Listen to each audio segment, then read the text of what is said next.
باقی جس نے کتابیں منگائی ہیں نا ان کو بتا دینا اپنی کتابیں اٹھا لیں. وہ لوگ حساب مانگتے ہیں.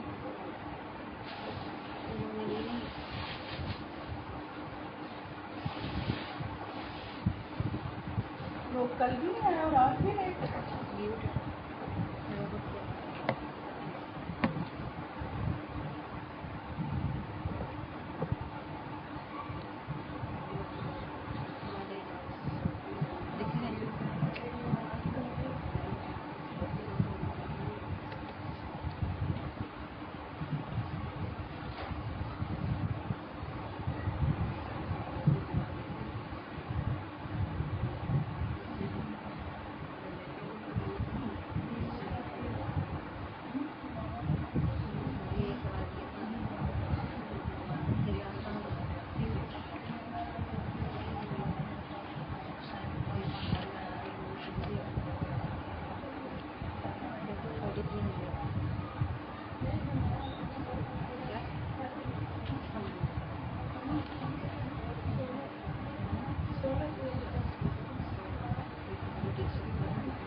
یہ لوگ سمجھے کہ دھاگا پڑا ہوا ہے.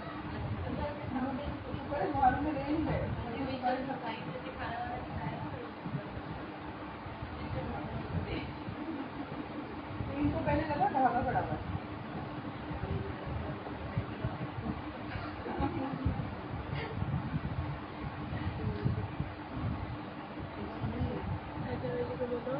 شیطان الرجیم. بسم اللہ الرحمن الرحیم.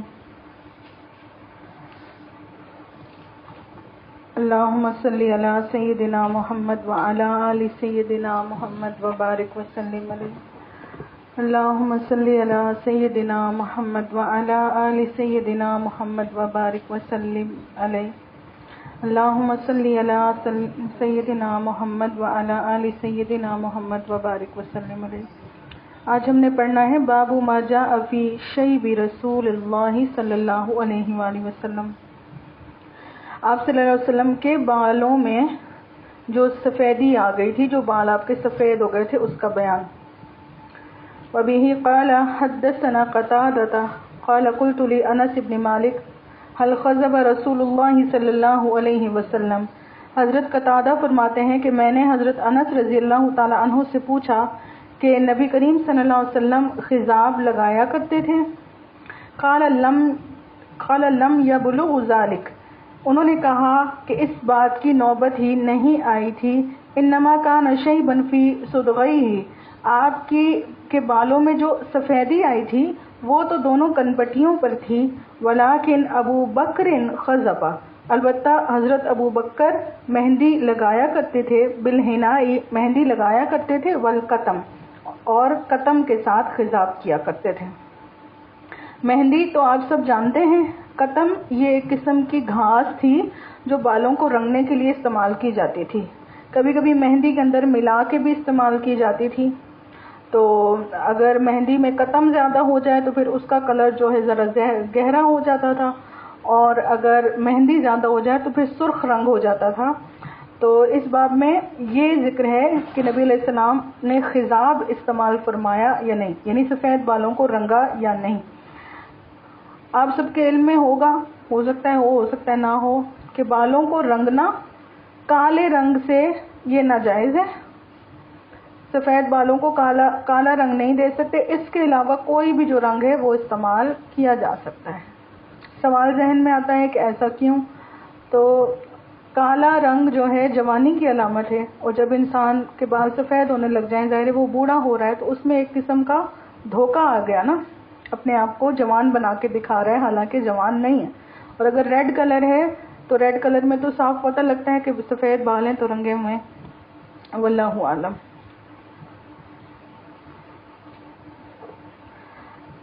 نبی کریم صلی اللہ علیہ وسلم کی عمر مبارک 63 سال تھی, 63 ایئرس. اس کے باوجود آپ کے بالوں میں صرف 20 یا 14 بال سفید ہوئے تھے، زیادہ بال سفید نہیں ہوئے تھے۔ آج کل تو اگر آپ دیکھیں نا تو 30 سال کی عمر میں ہی سفیدی آنا شروع ہو جاتی ہے۔ میرے حذیفہ کا پورا سر سفید ہو رہا ہے، میرے اپنے ابھی میں 30 کی بھی نہیں ہوئی تھی، میرے یہ سارے وائٹ بال۔ تو نبی علیہ السلام کی عمر 63 ایئرز تھی، 63 سال، اس کے باوجود بھی آپ کے بال بہت کم تھے۔ اس میں بھی اللہ تعالیٰ کی طرف سے معجزہ ہے، اللہ تعالیٰ کی شان ہے، اس کی بھی وجوہات بتائی ہے محدثین کرام نے، کیونکہ نبی کریم صلی اللہ علیہ وسلم کو اپنی ازواج مطہرات سے بہت زیادہ محبت تھی، تو ازواج مطہرات کے دل میں کوئی کراہیت نہ آئے تو اللہ تعالیٰ نے پھر زیادہ بال آپ کے سفید ہونے ہی نہیں دیے۔ اللہ اعلم۔ وَبِهِ قَالَ حَدَّثَنَا أَنَسٌ قَالَ مَا عَدَدتُّ فِي رَأْسِ رَسُولِ اللَّهِ صلی اللہ علیہ وسلم۔ حضرت انس رضی اللہ تعالیٰ عنہ فرماتے ہیں کہ میں نے نبی کریم صلی اللہ علیہ وسلم کے سر مبارک میں نہیں گنے۔ ما عددت فی رأس رسول اللہ صلی اللہ علیہ وسلم ولحیتہ، آپ کے سر مبارک میں اور داڑھی میں، الا 14، 14 سے زیادہ، شعرۃ بیضاء، سفید بال 14 سے زیادہ نہیں گنے۔ تو یہ بات پہلے ہو گئی تھی، بعض صحابہ نے 14 بتایا ہے، بعض نے 20 بتایا ہے، 14 سے کم کسی نے نہیں بتایا اور 20 سے زیادہ کسی نے نہیں بتایا۔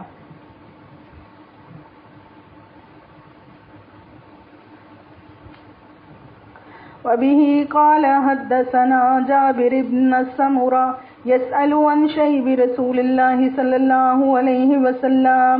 حضرت جابر سے کسی نے نبی کریم صلی اللہ علیہ وسلم کے سفید بالوں کے بارے میں پوچھا، فَقَالَ كَانَ إِذَا أَدَّهَنَ لَمْ يُرَ مِنْهُ شَيْءٌ، تو آپ نے فرمایا کہ جب آپ صلی اللہ علیہ وسلم نے تیل لگایا ہوتا تو سفید بال بالکل نظر نہیں آتے تھے۔ فَإِذَا لَمْ يَدَّهِنْ رُؤِيَ مِنْهُ، اور جب آپ نے تیل نہ لگایا ہوتا تو کچھ بال سفید نظر آنے لگتے تھے، یعنی بالکل معمولی سے تھے، ان جگہوں پر کن پٹیوں پر تھوڑے تھوڑے تھے، اور وہ بھی اگر آپ تیل لگا لیتے تو کور ہو جاتے تھے، محسوس نہیں ہوتا تھا۔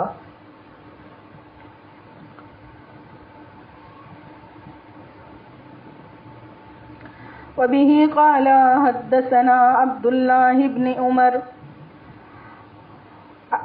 عُبَيْدِ اللَّهِ بْنِ عُمَرَ عَن نَافِعٍ عَن ابْنِ عُمَرَ قال كان شيب رسول الله صلی اللہ علیہ وسلم نحو من 20 شعرة بیضاء۔ حضرت عبداللہ بن عمر فرماتے ہیں کہ نبی کریم صلی اللہ علیہ وسلم کے تقریباً 20 بال کے قریب سفید تھے۔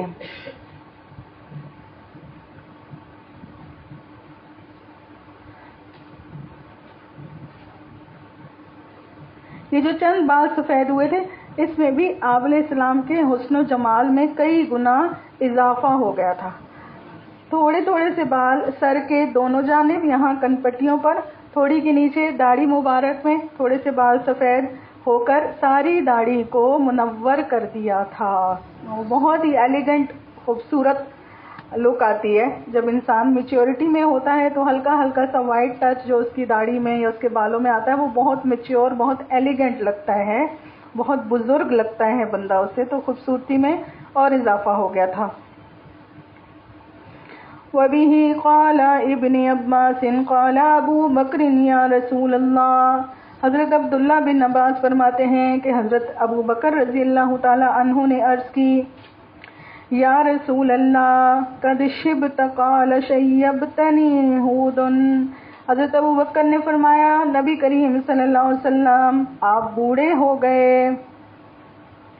آپ صلی اللہ علیہ وسلم نے فرمایا مجھے بوڑھا کر دیا ہے سورہ ہود نے، الواقعہ اور واقعہ نے، والمرسلات اور مرسلات نے، وَأَمَّا يَتَسَاءَلُونَ اور سورہ نبا نے، وَإِذَا الشَّمْسُ كُوِّرَتْ نے۔ کیا وجہ تھی ان صورتوں میں؟ ایسی کون سی خاص بات ہے؟ یہ صورتیں جو ہیں آخرت کے ہولناک مناظر کے بارے میں بہت ہی زیادہ جامع آئی ہیں، تو یہ صورتیں جب نبی علیہ السلام ان میں غور و فکر کرتے تو آپ کو امت کے غم کی فکر لاحق ہو جاتی. تو اس تفکر میں، اس غم میں نبی کریم صلی اللہ علیہ وسلم کے بال سفید ہو گئے تھے.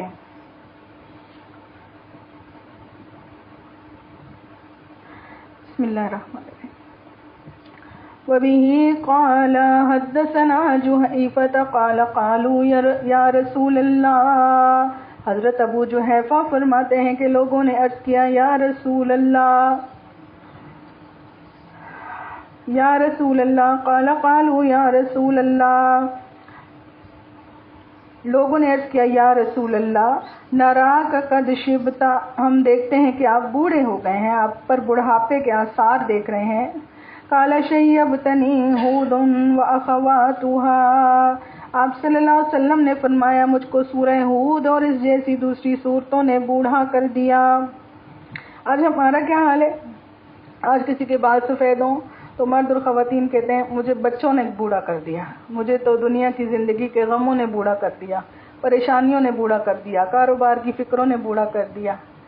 تو نبی کریم صلی اللہ علیہ وسلم کو کیا غم تھا؟ امت کا غم تھا، آخرت کا غم تھا، اور اس غم نے آپ کو بوڑھا کر دیا تھا. ہمارے بہت سے اکابرین ایسے گزرے ہیں کہ دین کی محنت کی وجہ سے ان کی آنکھیں کمزور ہوئیں، ان کی بینائی کمزور ہوئی، دین کی محنت کی وجہ سے ان کی کمر کا درد یا مسلسل بیٹھنے کی وجہ سے. تو اللہ سے ایسا درد مانگنا چاہیے. اللہ تعالیٰ نے ویسے انسان کو محنت اور مشقت میں رہنے والا بنایا ہے. انسان کی جو زندگی ہے یہ محنت اور مشقت کے بغیر ہو ہی نہیں سکتی، اس کا تصور ہی نہیں ہے. صرف یہ ہے کہ کسی کی محنت دنیا کے لیے ہوگی، کسی کی آخرت کے لیے ہوگی اور کسی کی جہنم کے لیے ہوگی. محنت سب کو کرنی ہے، مشقت سب میں آنی ہے، تو اپنا اپنا سلیکشن ہے. اب دیکھیں ایک جانور ہے، صبح اٹھتا ہے، بلی ہے، کتا ہے، صبح کرتے ہیں، اس کو کچھ نہیں کرنا، نہ اس کو گھر کی صفائی کرنی ہے، نہ اس نے برتن دھونے ہیں، نہ اس نے پوچھا لگانا ہے، نہ بچوں کو اسکول بھیجنا ہے، کچھ بھی نہیں، مزے والی لائف ہے. اب انسان کو دیکھو بس آنکھ کھلنے والی دیر ہوتی ہے، صرف ایک کھانا بنانا کتنی بڑی مصیبت ہے. کھانے پکاؤ، پھر کھاؤ، پھر برتن دھو، پھر برتن دھوتے دھوتے دوبارہ بھوک لگ جاتی. تو انسان کو اللہ تعالیٰ نے مشقت میں رہنے والا بنایا ہے. مشقت سے ہم بھاگ نہیں سکتے، لیکن یہ مشقتیں طرح طرح کی ہیں.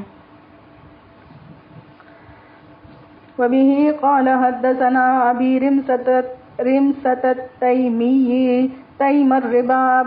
حضرت ابو رمسہ فرماتے ہیں قال اتیت رسول اللہ صلی اللہ علیہ وسلم، فرماتے ہیں میں آیا نبی کریم صلی اللہ علیہ وسلم کی خدمت میں، وَمَعِيَ ابْنٌ لِّي، اور میرے ساتھ میرا ایک لڑکا تھا.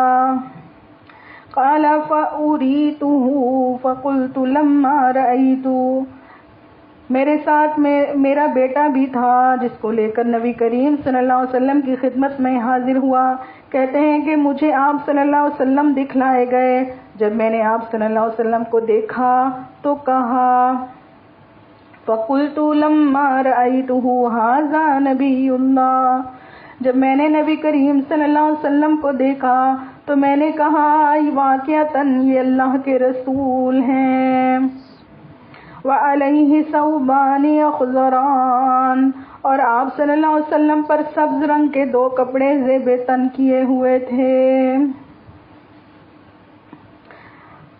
ثَوْبَانِ أَخْضَرَانِ وَلَهُ شَعْرٌ وَقَدْ عَلَاهُ الشَّيْبُ، آپ نے 2 سبز رنگ کے کپڑے زیب تن کیے ہوئے تھے اور آپ صلی اللہ علیہ وسلم کے کچھ بالوں پر بڑھاپے کے آثار غالب آ رہے تھے.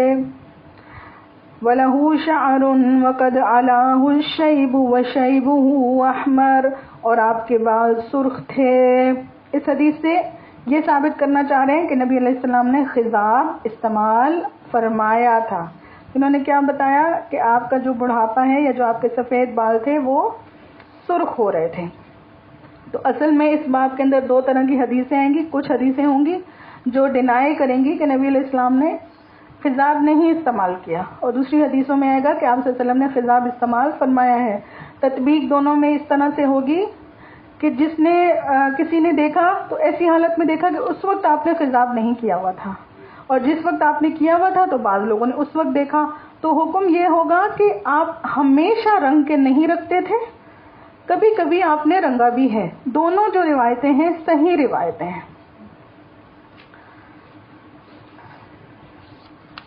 وبه قال جابر بن سمرہ اکان فی رأس رسول اللہ صلی اللہ علیہ وسلم شیب. حضرت جابر بن سمرہ سے کسی نے پوچھا کہ کیا نبی کریم صلی اللہ علیہ وسلم کے سر مبارک میں سفید بال تھے؟ قال لم یکن فی رأس رسول اللہ صلی اللہ علیہ وسلم شیب. تو انہوں نے کہا نبی کریم صلی اللہ علیہ وسلم کے بالوں میں، نبی کریم صلی اللہ علیہ وسلم کے سر مبارک میں مانگ نکالنے کی جگہ پر کچھ سفید بال تھے. فی رأس رسول اللہ صلی اللہ علیہ وسلم شیب الا شعرات فی مفرق رأسہ. مفرق جو مانگ ہوتی ہے، مفرق فرق کرنا تفریق سے، یعنی ایسی جگہ جہاں سے دونوں طرف کے بالوں میں تفریق کی جاتی ہے. یہاں پہ نبی علیہ السلام کے سفید بال تھے. اذا دہنا وأراہن الدہن، جو سر میں تیل لگانے پر نظر بھی نہیں آتے تھے. تو کیا پتہ چل گیا کہاں کہاں بال تھے نبی علیہ السلام کے سفید؟ آپ کے دونوں کنپٹیوں پر، کچھ بال داڑھی مبارک میں اور کچھ مانگ نکالنے والی جگہ پہ. تو جب آپ نے مانگ نکالی ہوتی تھی تو یہ والے ظاہر ہو جاتے تھے، اور کبھی یہ کنپٹیوں پہ ظاہر ہو جاتے تھے. اگر تیل لگا لیتے تھے تو پھر وہ بھی ظاہر نہیں ہوتے تھے.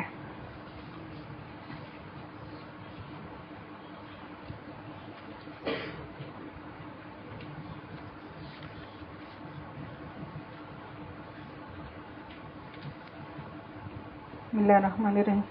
باب ما جاء فی خضاب رسول اللہ صلی اللہ علیہ وسلم. نبی کریم صلی اللہ علیہ وسلم کے خضاب لگانے کے بارے میں. خضاب، آپ لوگ بہت لیٹ آئے، آج خیریت تھی؟ کافی ساری باتیں ہماری گزر چکی ہیں. خضاب کے بارے میں نے بات پہلے کر لی. خضاب کسے کہتے ہیں؟ سفید بالوں کو رنگنے کے لیے جو چیز لگائی جاتی ہے، استعمال کی جاتی ہے، وہ خضاب ہے. دو طرح کا ہوتا ہے، ایک بلیک کلر کا ہوتا ہے، باقی دوسرے رنگ ہوتے ہیں. بلیک کلر کا لگانا ناجائز ہے، ناجائز ہے. بلیک کلر لگانا ناجائز ہے. اس کے علاوہ کوئی بھی دوسرا کلر لگا سکتے ہیں، براؤن، ڈارک براؤن، اور یہ جو ریڈ کے ٹونز ہوتی ہیں، مہندی وغیرہ، یہ چیزیں لگانا جائز ہے.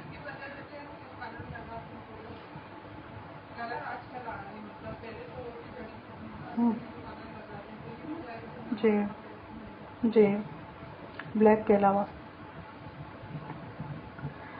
وَبِهِ قَالَ حَدَّثَنَا أَبُو رِمْسَةَ قَالَ أَتَيْتُ رَسُولَ اللَّهِ صلی اللہ علیہ وسلم.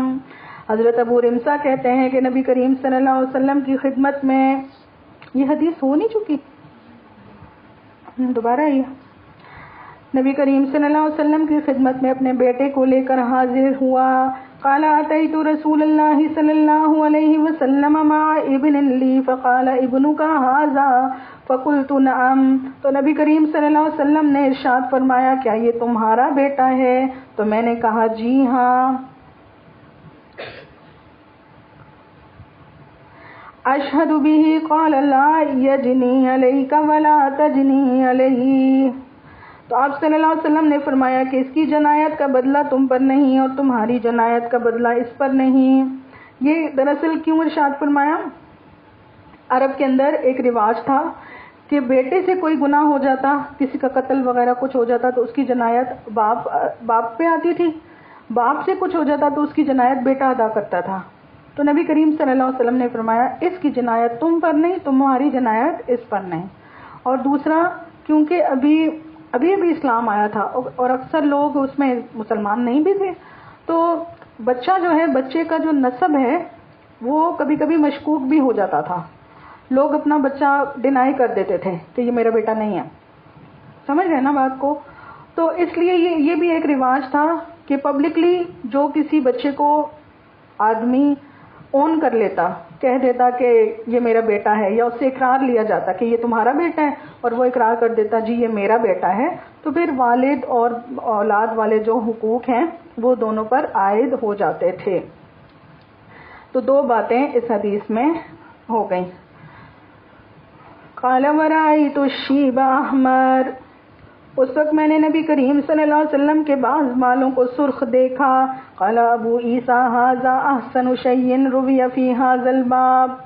ابو عیسیٰ یعنی امام ترمذی فرماتے ہیں کہ خضاب کے باب میں یہ حدیث سب سے صحیح اور واضح ہے.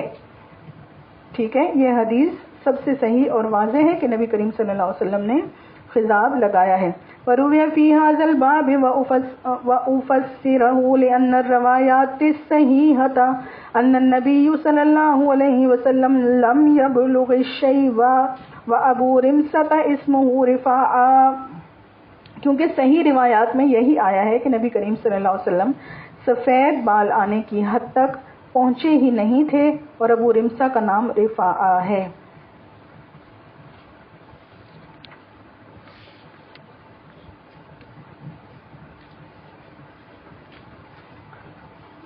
گوما دیکھو کوئی روم اسپرے وغیرہ کر دو یا عود ہے تو وہ لگا دو. بسم اللہ الرحمن الرحیم. وبه قال حدثنا ابو هريرة رضي الله عنه هل خذب رسول الله صلى الله عليه وسلم. حضرت ابو ہریرہ رضی اللہ تعالیٰ عنہ سے کسی نے پوچھا کہ نبی کریم صلی اللہ علیہ وسلم کیا خضاب لگایا کرتے تھے؟ قال نعم، انہوں نے فرمایا جی ہاں. قال ابو عیسیٰ وروا ابو عوانہ هذا الحدیث عن عثمان ابن موہب فقال عن ام سلمہ. امام ترمذی فرماتے ہیں کہ یہ روایت ابو عوانہ نے عثمان بن عبداللہ بن موہب سے ام سلمہ کے حوالے سے بھی ذکر کی ہے. یعنی اس طرح کی اس باب کی اس مضمون کی حدیثیں ان سے بھی مروی ہیں. ابھی قال حدثنا الجہزمۃ امرأۃ بشیر ابن الخصاصیہ. حضرت جہز ابن بشیر ابن خصاصیہ کی بیوی ہیں. امرأۃ بشیر ابن خصاصہ، بشیر ابن خصاصہ کی بیوی ہیں. قالت انا رأیت رسول اللہ صلی اللہ علیہ وسلم، فرماتی ہیں میں نے نبی کریم صلی اللہ علیہ وسلم کو دیکھا. یخرج من بیتی، آپ اپنے گھر سے باہر تشریف لا رہے تھے. ینفض رأسہ وقد اغتسل وبرأسہ ردع، میں نے دیکھا آپ گھر سے نکل رہے تھے کہ آپ صلی اللہ علیہ وسلم اپنے سر کو جھاڑ رہے تھے یا جھٹک رہے تھے. گویا کہ آپ صلی اللہ علیہ وسلم نے غسل فرما رکھا ہے. کبھی انسان غسل کر کے آتا ہے نا تو زلفوں والا بندہ ہو تو ایسے سر کرتا ہے نا، یا اپنے ہاتھ سے کیا آپ نے یا ایسے سر کو جھٹکا، واللہ عالم. تو دیکھنے میں ایسے لگ رہا تھا کہ آپ غسل کر کے باہر تشریف لائے ہیں. اغتسل برأسه ردع او قال ردع من حناء شک فی هذا الشیخ. یہاں پر امام ترمذی کہتے ہیں کہ ہمارے استاد ابراہیم کو شک تھا کہ اس موقع پر راوی نے ردعن کہا تھا یا ردغن کہا تھا.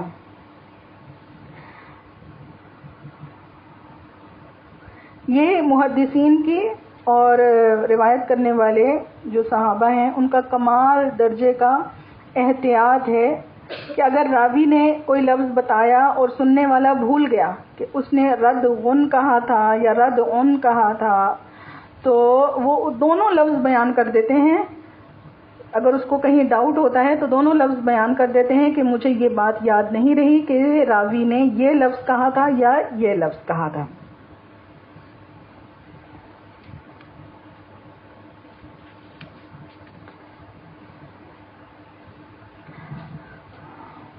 فبه قال حدثنا انس رضی اللہ عنہ قال رأيت شعر رسول اللہ صلی اللہ علیہ وسلم.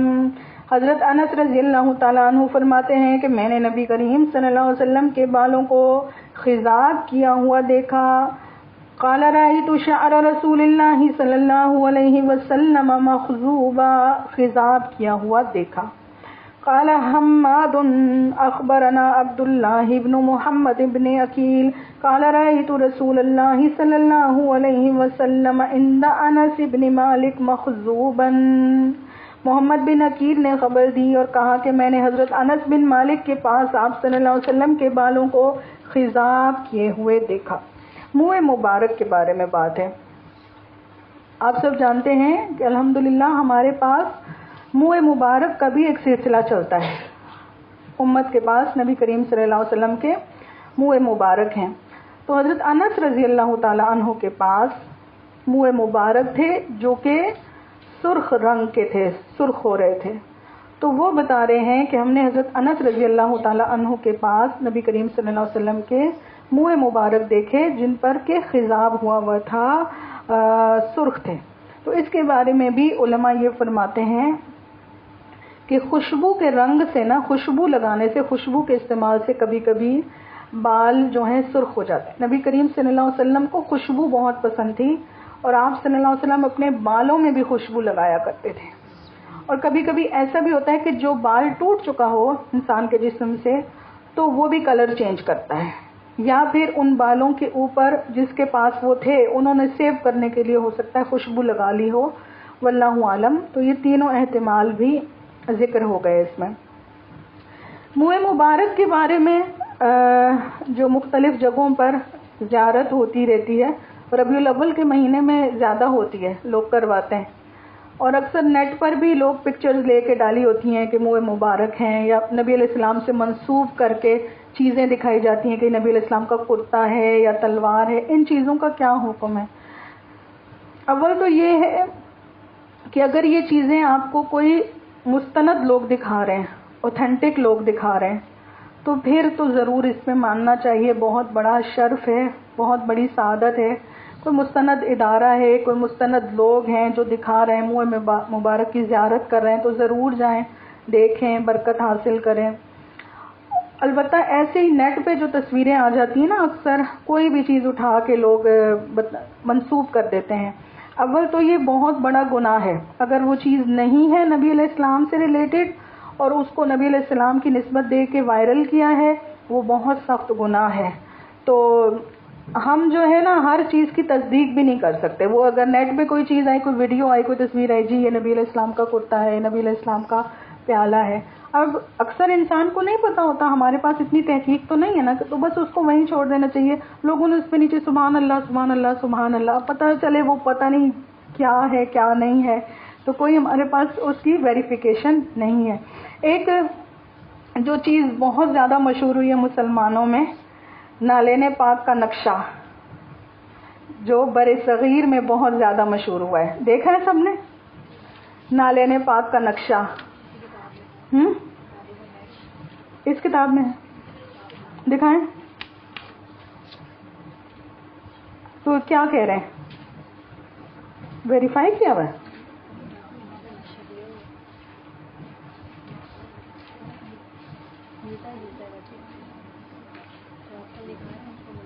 اس سے ملتا ہے نا. چلیں اس کے بارے میں جب ہم اس پہ پہنچیں گے نا، میں آپ کو انشاءاللہ اس سے متعلق کچھ باتیں بتاؤں گی.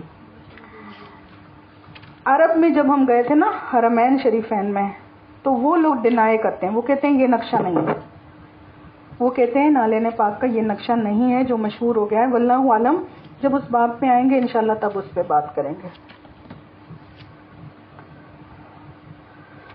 میں ذرا اپنا دوپٹہ ٹھیک کروں.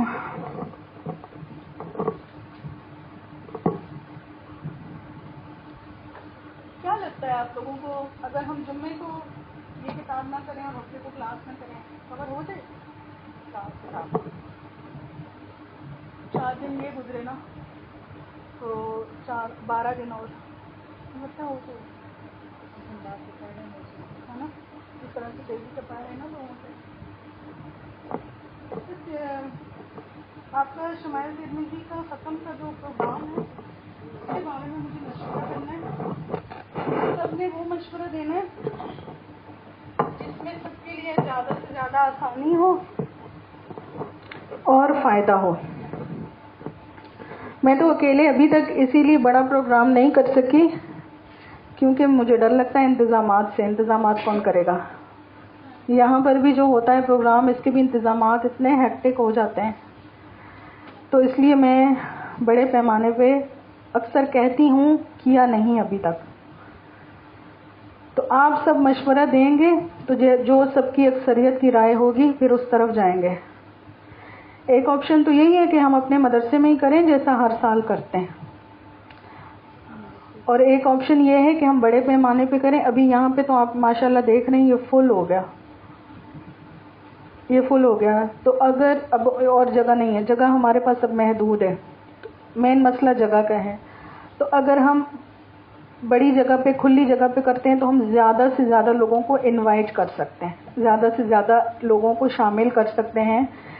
ایسے ایسے بھی لوگ موجود ہیں جنہوں نے یقین جانے, جنہوں نے زندگی میں کبھی بیان نہیں سنا.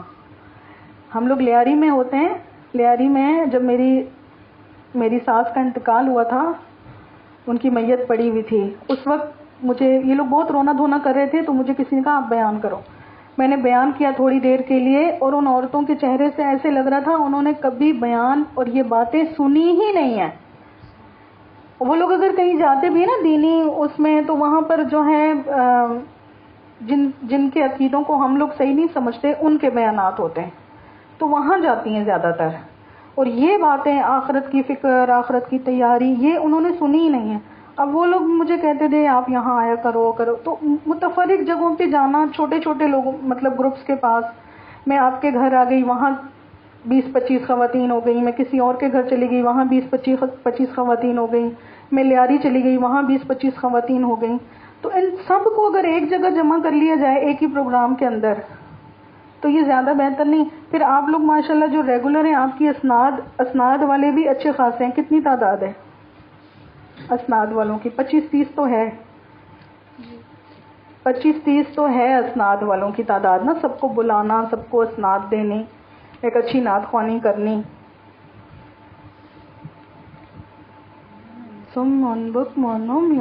میں اپنے لیے تو کچھ نہیں کہہ رہی, مجھے اپنے لیے تو کچھ نہیں چاہیے.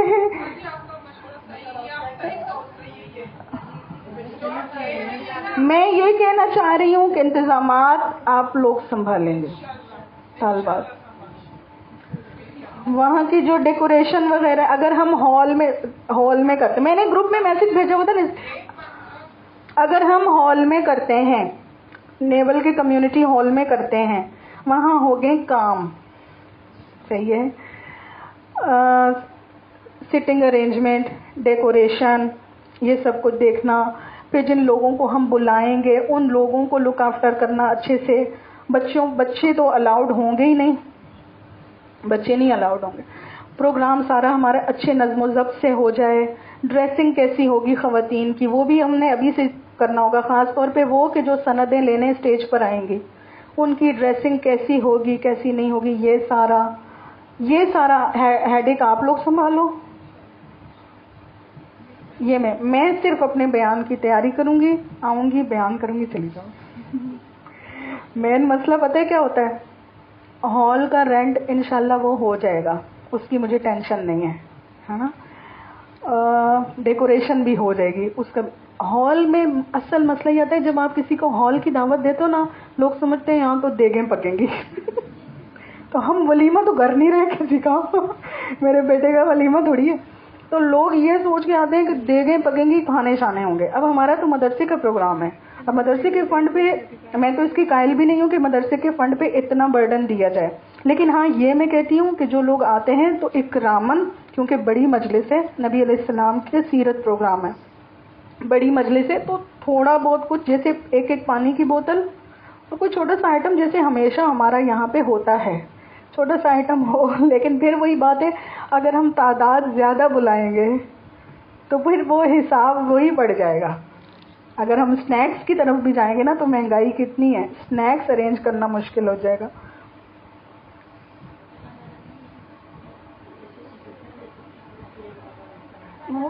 وہ بھی اگر رکھیں, کم از کم 200 بندہ تو ہوگا نا, کم از کم 200 بندہ تو ہو جائے گا نا جمع. تو ایک سموسہ بھی 30-40 روپے کا ہو گیا. نہیں, اس سے بھی مہنگا 35 کا, وہ بھی عام والا.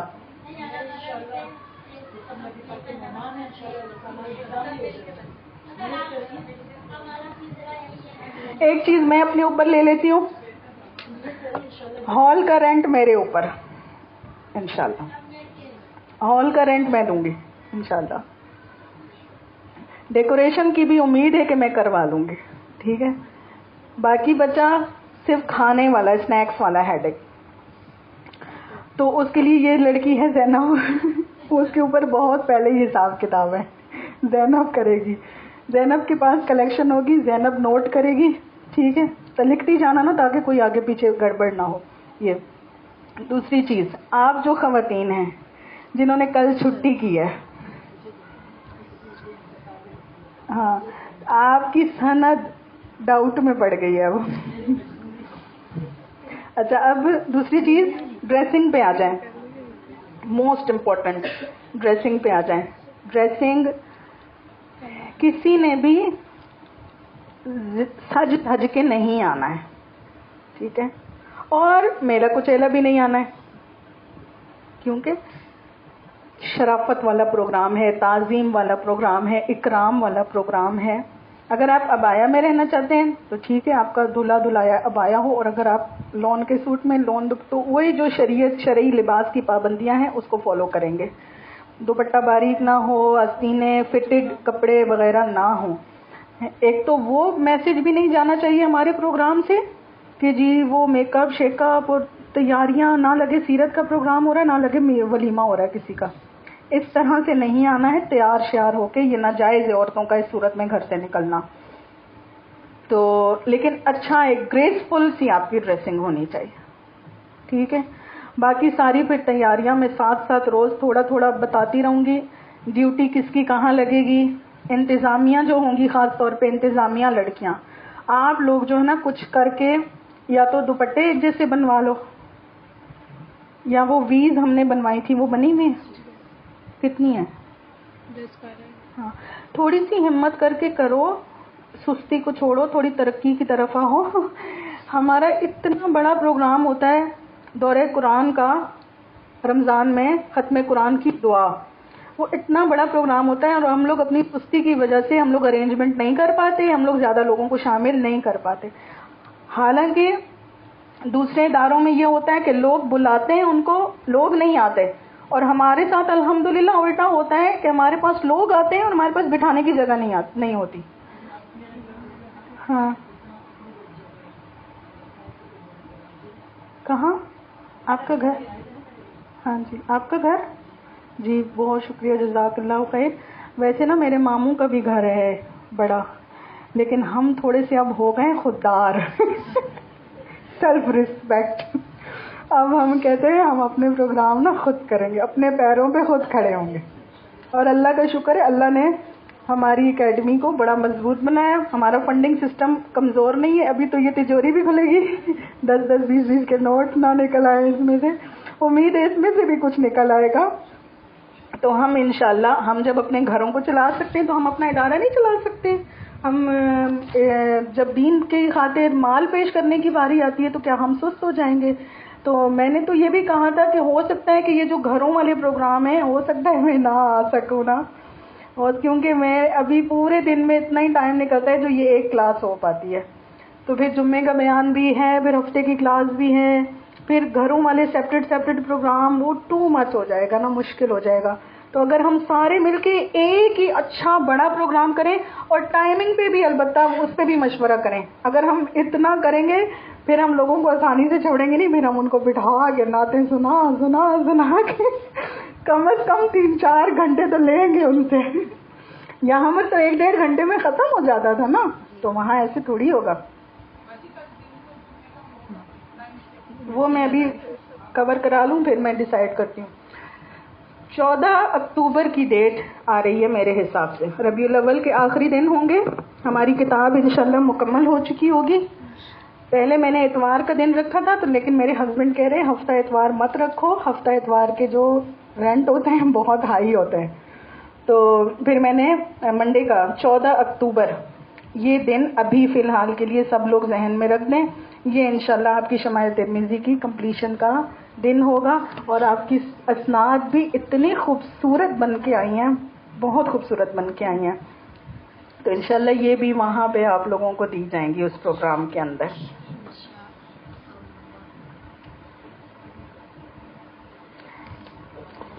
اگلا جو باب ہے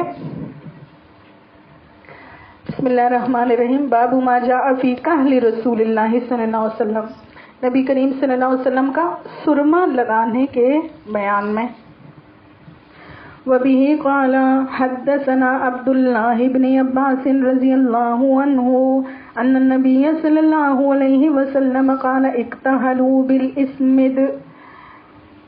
حضرت عبداللہ بن عباس فرماتے ہیں نبی کریم صلی اللہ علیہ وسلم نے ارشاد فرمایا کہ اسمد سرما لگایا کرو. یہ سرمے کا نام ہے, اکثر لوگ جانتے ہوں گے سرما اسمد. اور یہ براؤن کلر میں بھی آتا ہے, ریڈ کلر میں بھی آتا ہے, بہت خوبصورت لگتا ہے آنکھوں میں. فَإِنَّهُ يَجْلُ الْبَصَرَ کہ یہ آنکھوں کی روشنی کو تیز کرتا ہے.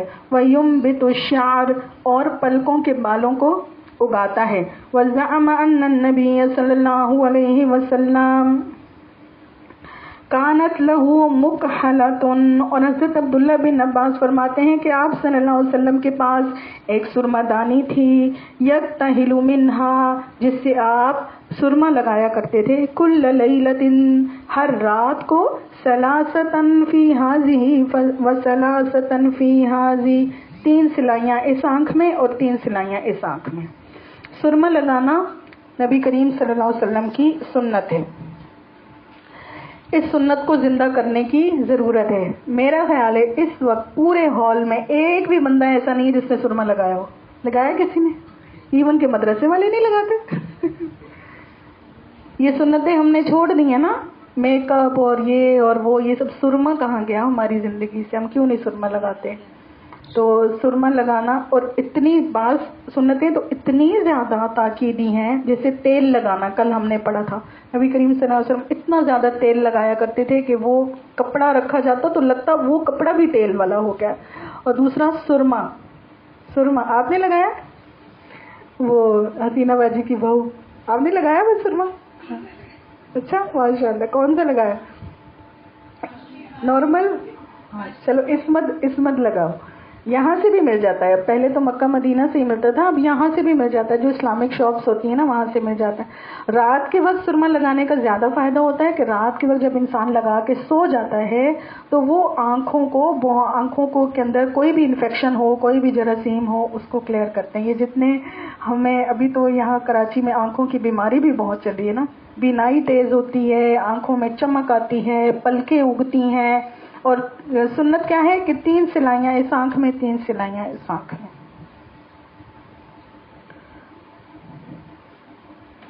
اور یہ آنکھ کی حفاظت کے لیے مولا علی قاری فرماتے ہیں سرما رات کو لگانا سنت ہے, دن میں نہیں. اور یہ لگانا آنکھ کی حفاظت کے لیے, تزئین کے لیے نہیں.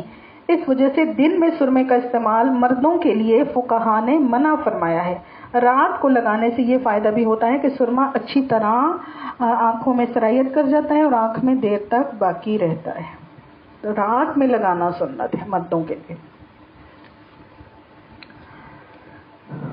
وَبِهِ قَالَ حَدَّثَنَا عَبْدُ اللَّهِ بْنِ عَبَّاسٍ رَضِيَ اللَّهُ عَنْهُ قَالَ كَانَ النَّبِيُّ صلی اللہ علیہ وسلم فرماتے ہیں نبی کریم صلی اللہ علیہ وسلم یکتحل قبل ان ینام آپ سرما لگایا کرتے تھے سونے سے پہلے. بالاسمد اسمد سرما. ثلاثا فی کل عین 3 سلائیاں ہر آنکھ میں. وقال یزید ابن ہارون فی حدیثہ اور یزید ابن ہارون کی سند میں بھی ہے ان النبی صلی اللہ علیہ وسلم یہ کہ نبی کریم صلی اللہ علیہ وسلم کانت لہ مکحلۃ یکتحل منها عند النوم ثلاثا فی کل عین آپ صلی اللہ علیہ وسلم کے پاس ایک سرما دانی تھی اور اس میں سے آپ سوتے وقت ہر آنکھ میں 3 سلائیاں سرما لگایا کرتے تھے.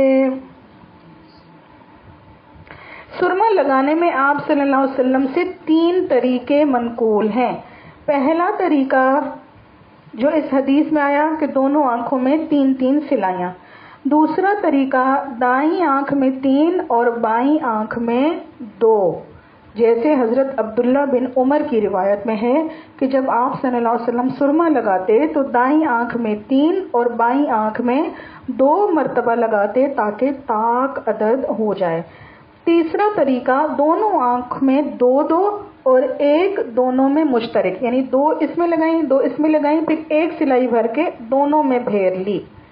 جیسا کہ ابن سیرین نے حضرت انس سے سرما لگانے کے بارے میں سوال کیا تو حضرت انس رضی اللہ تعالیٰ عنہ نے فرمایا کہ آپ صلی اللہ علیہ وسلم دائیں میں 2 سلائی اور بائیں میں 2 سلائی اور پھر 1 سلائی دائیں اور بائیں دونوں میں مشترک طور سے لگاتے تھے.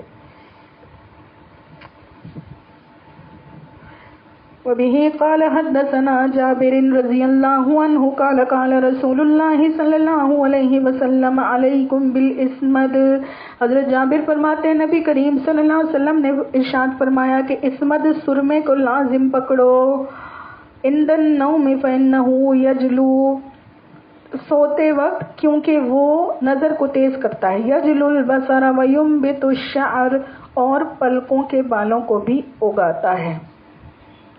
یہاں جیم پر زبر ہے آپ لوگوں کے پاس؟ یجل البصر ہے یا یجل البصر؟ یجل البصر. جیم پہ زبر ہے تو پھر لام پہ تشدید کیوں دی ہے؟ تشدید نہیں ہے. تشدید بھی ہے میرے پاس.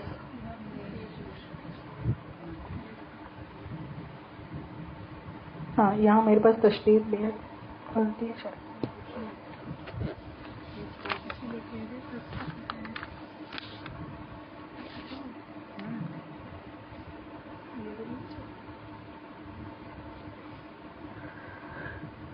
وبه قال حدثنا عبد الله بن عباس رضی اللہ عنہ قال قال رسول اللہ صلی اللہ علیہ وسلم.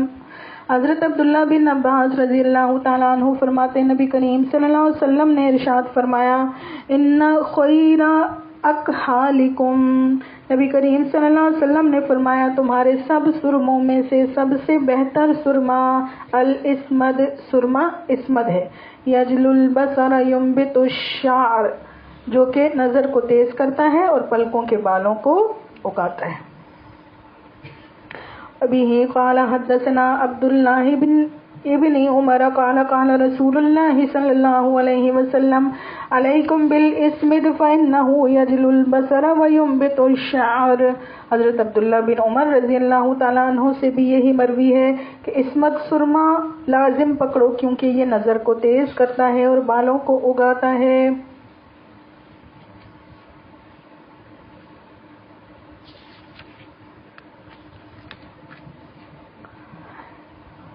سرمے کے کچھ آداب. نبی کریم صلی اللہ علیہ وسلم سونے سے پہلے سرما لگایا کرتے تھے. سرما ہر آنکھ میں 3 سلائی لگانی چاہیے یا بائیں آنکھ میں 2 اور دائیں میں 3 بھی لگا سکتے ہیں. آپ صلی اللہ علیہ وسلم سرما اسمد اکثر استعمال فرمایا کرتے. اس سرمے کے علاوہ دوسرا سرما بھی لگا سکتے ہیں، جائز ہے. سفر اور حضر ہر وقت میں سرما دانی آپ صلی اللہ علیہ وسلم کے ساتھ ہوتی تھی. یہ بھی اب ایک سنت ہے. کچھ سنتیں نبی کریم صلی اللہ علیہ وسلم کے سفر کی ہیں کہ سفر میں نبی کریم صلی اللہ علیہ وسلم کچھ چیزیں اپنے ساتھ رکھا کرتے تھے اور کچھ چیزیں آپ سوتے وقت، کل ہم نے ایک حدیث پڑھی تھی نا کہ 10 یا 11 ایسی چیزیں تھیں جو سوتے وقت نبی کریم صلی اللہ علیہ وسلم کے سرہانے پڑی ہوتی تھیں.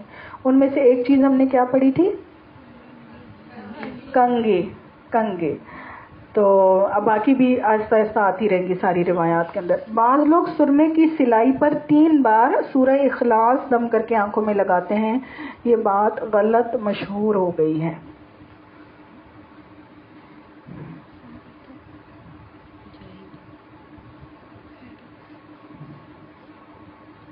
اب ہے نبی کریم صلی اللہ علیہ وسلم کے لباس کا بیان. ٹائم کیا ہوا؟ 6:05. لباس. آپ صلی اللہ علیہ وسلم کا لباس کیسا ہوتا تھا؟ درود شریف نہیں پڑھ رہے؟ کتنی بار نبی کریم صلی اللہ علیہ وسلم کا نام آیا؟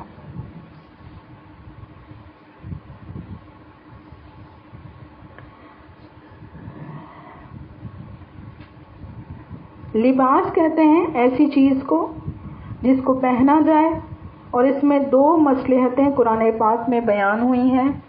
ایک تو ہے انسان کے جسم کو چھپانا.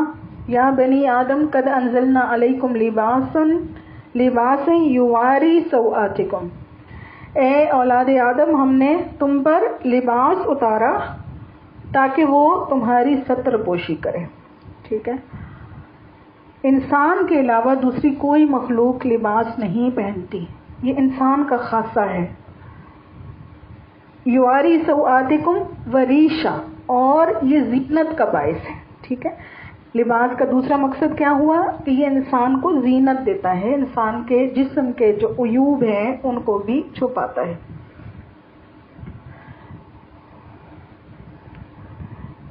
لباس کی کچھ قسمیں ہیں. ایک لباس ہے واجب، وہ لباس جو انسان کے اعضائے مستورہ کو چھپائے، اتنا لباس پہننا، ایسا لباس پہننا واجب ہے. ٹھیک ہے، واجب ہے، اگر کوئی نہیں پہنتا گناہگار ہوگا. ایک ہے حرام، وہ لباس حرام ہے، مثلا مردوں کے لیے ریشمی لباس، عورتوں کا لباس، اور عورتوں کے لیے مردوں کا لباس. مردوں کے لیے بعض رنگ بھی مکروہ سمجھے جاتے ہیں. کون کون سے؟ ایک تو لال ہے، اور گیرش کلر جو ہوتا ہے نا، شوخ کلر، جو عورتوں سے منسوب ہیں، لیکن لوگ پہنتے ہیں. میں نے لڑکوں کو دیکھا تھا، ہم لوگ لیاری میں عید تھی، پنک کلر کے کپڑے، جوان لڑکوں نے پنک کلر کا، بیبی پنک کلر کے سوٹ، اورنج کلر کے سوٹ، اور ریڈ ٹی شرٹ بہت پہنتے ہیں مرد. پتہ نہیں ہے نا ہم لوگوں کو، ان باتوں کا پتہ نہیں ہے، تو پھر لوگ بھی کتنے نعت خواہ حضرات ایسے ہوتے ہیں، ان کو اگر آپ دیکھیں فل بیل بوٹوں والے، کڑھائیوں والے کپڑے. ہمارے ایک اپنے ہوتے ہیں، ان کا بیٹا نا نعت خواہ ہے، وہ ہیں بریلوی ہیں، تو ان کا بیٹا نعت خواہ ہے، اور مطلب پروگرام کرتا ہے، اس لیول کا نعت خواہ ہے. تو اس کے کپڑوں کے شوق ہی نہیں پورے ہوتے. وہ جتنے اس کو ہدیے شدیے ملتے ہیں، سارے اس کے کپڑے رنگین کڑھائیوں والے، اور ہر چیز میں نقش و نگار بنے ہوئے. کل تو میں نے ایک پیر صاحب کا وہ دیکھ رہی تھی لنک، تو اس میں وہ پوری ریڈ شیروانی، اوپر گولڈن کام ہوا ہوا. خود سے بھی تھے بالکل. اور کبھی کبھی شادیوں میں دلہن اور دلہا کا میچنگ کر کے ڈریس ویسا بنایا جاتا ہے.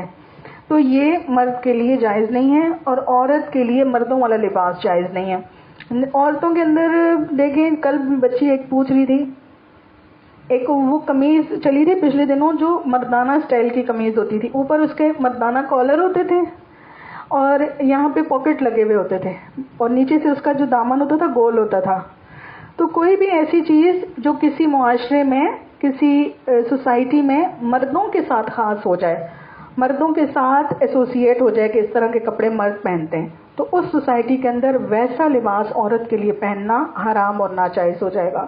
اسی میں آپ کا یہ عورتوں کے لیے بوائے کٹ کا حکم آ جاتا ہے. بوائے کٹ کے جو بال کٹواتی ہیں عورتیں، اس طریقے سے جو بعض عورتیں لڑکوں والے جوتے پہنتی ہیں، جوگرز جنہیں کہتے ہیں. جوگرز میں بھی دو آتے ہیں، ایک تو لیڈیز آتا ہے، ایک جو ہے مردوں والا آتا ہے. بعض لڑکیاں ویسے ہی شوقیہ وہ جوتے پہنتی ہیں. گھر کے اندر بعض خواتین کیا کرتی ہیں کہ سارا دن شوہر کے جوتے پہن کے گھومتی رہتی ہیں. ایسی بھی یہ بھی نہیں پہننا چاہیے، اس سے بھی بچنا چاہیے، منع ہے. مستحب لباس کون سا ہے جو شریعت میں پسندیدہ شمار کیا جاتا ہے؟ یعنی کن موقعوں پر یا کون سا لباس ہے جو پہننا اچھا ہے؟ جمعے کے دن نہانا دھونا غسل کر کے، نبی کریم صلی اللہ علیہ وسلم نے ایک جوڑا مخصوص رکھا ہوا تھا جمعے والے دن کے لیے. ٹھیک ہے، اب جمعے کا دن ہو، اس میں بھی انسان جو ہے نا گندا سڑا ہو کے بیٹھا رہے، یہ بات اچھی نہیں ہے. اسی طریقے سے عیدین کے موقعوں کے اوپر نیا جوڑا پہننا یا عمدہ صاف ستھرا لباس پہننا یہ مستحب ہے. مکروہ لباس کون سا ہے؟ مکروہ لباس یہ ہے کہ صاحب حیثیت بندہ ہو، یعنی اللہ نے اس کو مال دیا ہو، اچھی حیثیت والا ہو، لیکن پھر وہ پھٹے پرانے کپڑے پہنے میلی کچیلی حالت میں رہے. جیسے آپ لوگ اگر کوئی یہاں پہ بہویں ہیں، ان سے ساسیں اکثر کہتی رہتی نا کہ دیکھو یہ شادی شدہ ہے، نہ اس نے کوئی چوڑی پہنی ہے، نہ یہ منہ پہ کچھ لگاتی ہے، نہ اس کے کانوں میں بالیاں ہیں، تو ماسی بنی رہتی ہے ہر وقت. تو واقعی اگر آپ کی ایسی پوزیشن ہے، آپ بہو ہیں یا آپ بیوی ہیں کسی کی، تو تھوڑی بہت آپ کی سجاوٹ یا لباس کا خیال رکھنا یہ اچھی بات ہے. یا اگر اللہ تعالیٰ نے آپ کو دیا ہے، بعض لوگوں کو یہاں تک بھی دیکھا گیا ہے کنجوسی کی انتہا، کنجوسی اپنی ذات پہ بھی نہیں خرچ کرتے. یعنی ایک بندے کا مختلف قرائن سے اندازہ ہو جاتا ہے کہ اگلا بندہ مالدار ہے نا. گھر بار کریں گے, چیزیں لیں گے, گھر کی چیزیں, لیکن پیروں میں جوتے ربڑ کے 200 روپے والے پہنے ہوں گے, وہ اتنے موٹے موٹے جو 10 سال تک بھی نہ ٹوٹے.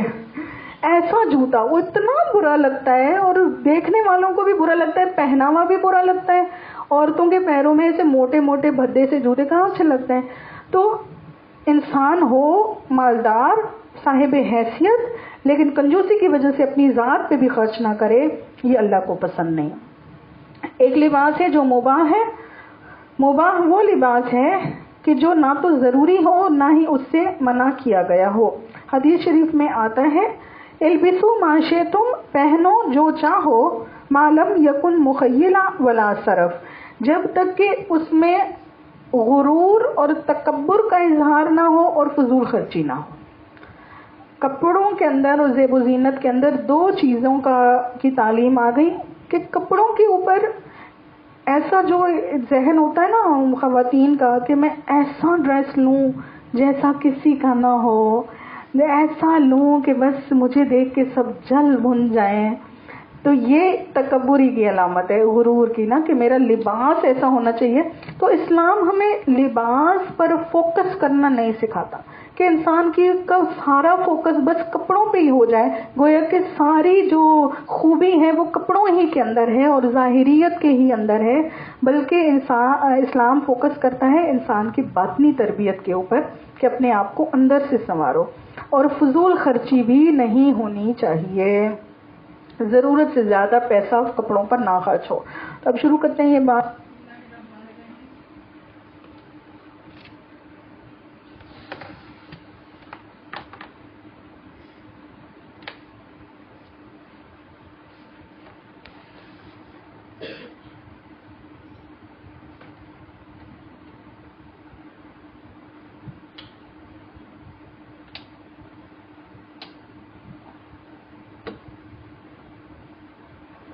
وبه قال حدثنا سلمة قالت كان أحب الثياب إلى رسول الله صلى الله عليه وسلم القميص. حضرت سلمہ رضی اللہ تعالی عنہ بیان کرتی ہیں نبی کریم صلی اللہ علیہ وسلم سب کپڑوں میں کرتے کو زیادہ پسند فرماتے تھے.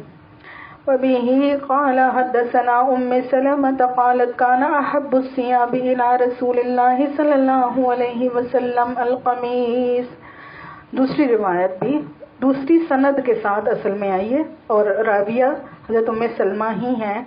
آپ فرماتی ہیں نبی کریم صلی اللہ علیہ وسلم کو سب کپڑوں میں زیادہ محبوب کرتا تھا. اس کی وجوہات محدثین نے بتائی ہے کہ کرتا سلا ہوا ہوتا ہے تو اس کے اندر پردہ زیادہ ہوتا ہے.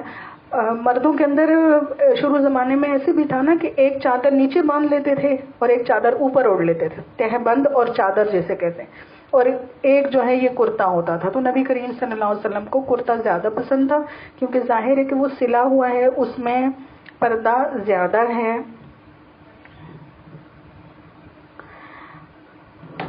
وبه قال حدثنا سلمة قال كان أحب الثياب إلى رسول الله صلى الله عليه وسلم يلبسه القميص. حضرت سلمہ فرماتی ہیں نبی کریم صلی اللہ علیہ وسلم کے نزدیک سب سے محبوب کپڑا قمیص تھا. آگے اس روایت کی کچھ سندی وضاحت لکھی ہوئی ہے, ہم آگے چلتے ہیں اگلی حدیث میں. وبه قال حدثنا اسماء بنت يزيد قالت كان قمیص رسول اللہ صلی اللہ علیہ وسلم الى الرسق.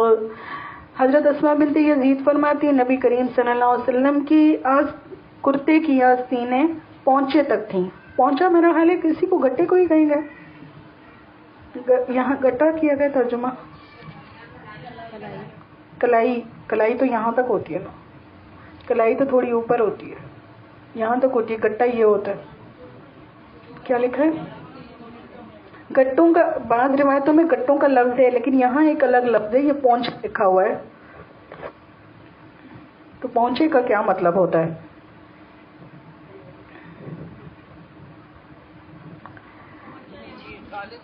جی کون کہہ رہا ہے؟ نظر نہیں آ رہا. نہیں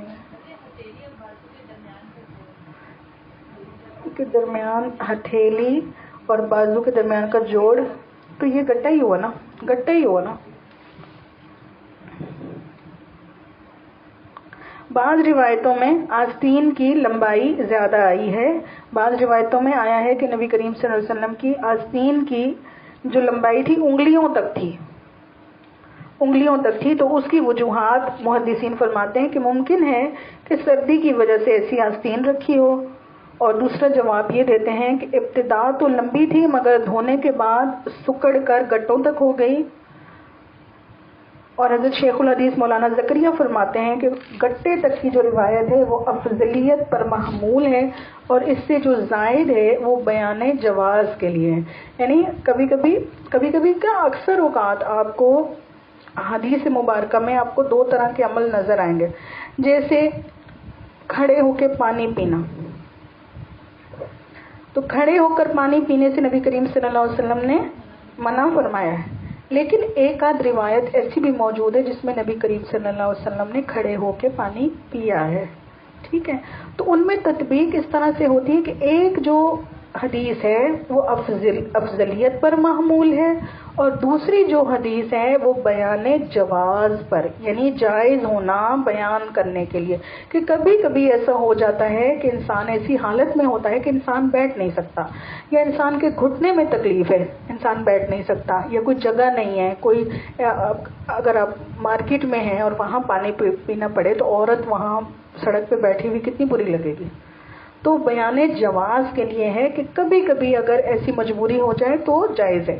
اس کو کہتے ہیں بیان جواز. ایسی بہت ساری اور بھی فقہی مسئلے ہیں جو احادیث کی کتابوں میں ملیں گے آپ کو، تو فائدے کے لیے یہ میں نے ایکسپلین یہاں کر دیا کہ افضل تو یہی ہے کہ گٹوں تک ہو، اور اگر کسی کی کبھی لمبی ہو جاتی ہے تو وہ بھی جائز ہے. ہاں افضل ہے.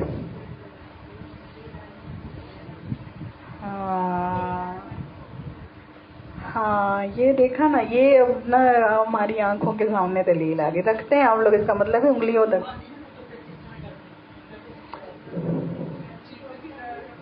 ہاں اس سے پنکھا بھی جھل سکتے ہیں. ایک اور فائدہ، میرے ہسبینڈ جہاں کلینک کرتے ہیں نا وہ سارا بلوچوں کا علاقہ ہے، تو ان کی بہت سیٹنگ ہوتی ہے بلوچوں کے ساتھ. تو وہ مجھے کہتے ہیں بلوچوں کا جو لباس ہے یہ بہت زیادہ پردے والا ہے، مطلب اسلامی لباس ہے ان کے. اگر کپڑے دیکھو نا کھلے کھلے، اگر آپ کو تکلیف نہ ہو تو ذرا دکھائیں آپ اپنی قمیض.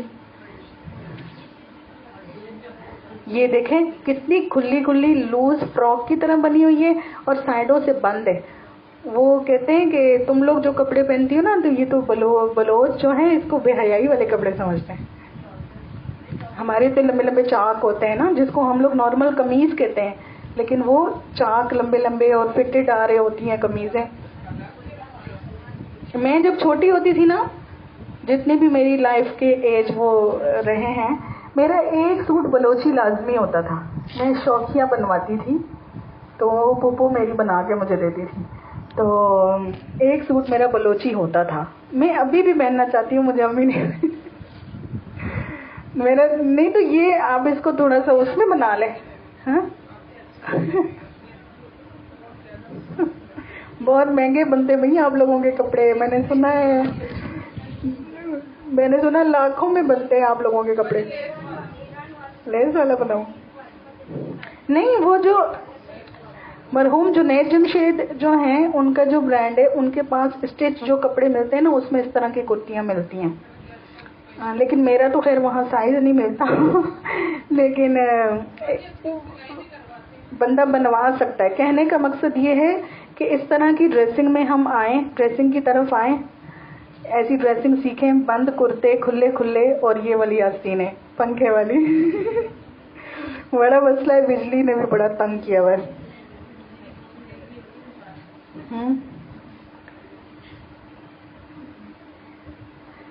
تو لمبی آستینیں رکھنا بھی جائز ہے، افضل یہ ہے کہ گٹوں تک ہو. بسم اللہ الرحمن الرحیم. وبه قال حدثنا قرة عن أبيه قال أتيت رسول الله صلى الله عليه وسلم في راحة من مزینہ. حضرت قرہ بن نیاز فرماتے ہیں کہ میں نبی کریم صلی اللہ علیہ وسلم کی خدمت میں قبیلہ مزینہ کی ایک جماعت کے ساتھ لِنُبَايِعْهُ بیعت کے لیے حاضر ہوا. وَإِنَّ قَمِيصُهُ لَمُطْلَقٌ اور آپ صلی اللہ علیہ وسلم کی قمیص کا بٹن کھلا ہوا تھا. لَمُطْلَقٌ او قال زر قمیصه مطلق، آپ کے کرتے کا تکملہ یعنی بٹن کھلا ہوا تھا. قال فأدخلت يدي في جيب قميصه فمسست الخاتم، تو فرماتے ہیں کہ میں نے اپنا ہاتھ نبی کریم صلی اللہ علیہ وسلم کے گریبان میں ڈال کے مہر نبوت کو چھو لیا. سبحان اللہ. یہ جو راوی ہیں انہوں نے جب نبی کریم صلی اللہ علیہ وسلم کا بٹن کھلا ہوا دیکھا تو پھر انہوں نے ساری زندگی اپنا بٹن کھلا رکھا، کبھی بند نہیں کیا، سردی ہو گرمی ہو. انہوں نے بھی، ان کے بیٹے نے بھی. سبحان اللہ. یعنی صحابہ کے اندر سنت کی اتنی زیادہ، سنت سے عشق تھا، شوق تھا کہ جو چیز نبی کریم صلی اللہ علیہ وسلم سے ایک بار بھی دیکھ لی، اب وہ ہو سکتا ہے بطور اتفاق ہی ہوئی بھی ہو، لیکن وہ اس سے اتنا عشق رکھتے تھے کہ انہوں نے پوری زندگی پھر بٹن بند نہیں کیا. اب یہاں ایک اشکال پیدا ہوتا ہے کہ کسی کی اجازت کے بغیر گریبان میں ہاتھ ڈالنا، خاص طور پہ بڑوں کے، تو یہ بے ادبی سمجھی جاتی ہے. تو انہوں نے ایسا کیوں کیا؟ تو علماء اس کا جواب یہ دیتے ہیں کہ ہو سکتا ہے انہوں نے اجازت لی ہو نبی کریم صلی اللہ علیہ وسلم سے، یا پھر نبی کریم صلی اللہ علیہ وسلم کیونکہ خود ہی محسوس کر جاتے تھے کہ اگلا بندہ کیا چاہ رہا ہے، اس کی کیا خواہش ہے، تو نبی کریم صلی اللہ علیہ وسلم خود ہی اجازت دے دیتے تھے.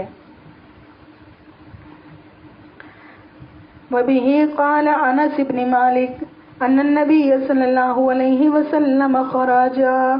حضرت انس بن مالک رضی اللہ تعالیٰ عنہ فرماتے نبی کریم صلی اللہ علیہ وسلم خرج وهو متكئ على اسامہ بن زید، حضرت اسامہ بن زید کے کندھے پر سہارا لیے ہوئے گھر سے باہر تشریف لائے. علیہ ثوب قطری، اس وقت آپ کے اوپر ایک منقش کپڑا تھا. ثوب قطری قد توشح به فصلى بهم. ہو سکتا ہے یہ حدیث نبی کریم صلی اللہ علیہ وسلم کی عمر مبارک کے آخری دنوں کی ہو، جن میں آپ علیہ السلام بیمار رہنے لگ گئے تھے. تو آپ حضرت انس رضی اللہ تعالیٰ عنہ کے کندھے پہ ہاتھ رکھ کے اس کا سہارا لے کے آپ باہر تشریف لائے، تو آپ کے اوپر ایک منقش کپڑا تھا. قد توشح به فصلى، لمبا منقش کپڑا تھا جس میں آپ علیہ السلام لپٹے ہوئے تھے. فصلى بهم. وقال عبد بن حمید قال محمد بن الفضل سألني يحيى ابن معين عن هذا الحديث أول ما جلس إلي فقلت حدثنا حماد بن سلمة فقال لو كان من كتابك فقمت لأخرج كتابي فقبض على صوبي ثم قال امله علي فإني أخاف أن لا ألقاك فأمليته عليه ثم أخرجت كتابي فقرأت عليه. عبد بن حمید کہتے ہیں کہ محمد بن فضل کا بیان ہے کہ پہلی مرتبہ یحییٰ بن معین جب میرے پاس آ کر بیٹھے تو انہوں نے سب سے پہلے مجھ سے اسی حدیث کے متعلق سوال کیا. بس میں نے کہنا شروع کیا کہ مجھ سے حماد بن سلمہ نے بیان کیا تو یحییٰ بن معین کہنے لگے کہ کاش کہ یہ حدیث آپ اپنی کتاب سے پڑھ کر سناتے. محمد بن فضل کہتے ہیں کہ میں کتاب لینے کے لیے جانے لگا تو یحییٰ بن معین نے میرا کپڑا پکڑ لیا اور پھر فرمایا مجھے زبانی ہی لکھوا دو کہ کہیں ہو سکتا ہے آپ سے دوبارہ ملاقات نہ ہو سکے. یعنی ان کو خوف تھا کہ اتنے سے وقت میں کہیں ان کی وفات نہ ہو جائے. یہ حدیث کے کمال درجے کے شوق پر دلالت کرتا ہے اور حدیث کے عشق پر دلالت کرتا ہے. علیہ ثوب قطری قد توشح به کی وضاحت. قطری کپڑا کسے کہتے ہیں؟ آپ صلی اللہ علیہ وسلم کے اوپر قطر کا ساختہ کپڑا تھا، یعنی ملک قطر کا بنا ہوا کپڑا تھا جسے آپ صلی اللہ علیہ وسلم نے اپنے کندھے پر ڈالا ہوا تھا. اور پھر آپ صلی اللہ علیہ وسلم نے لوگوں کو نماز پڑھائی. ہو سکتا ہے یہ ملک قطر مراد ہو سکتا ہے یہ کسی کپڑے کا نام ہو.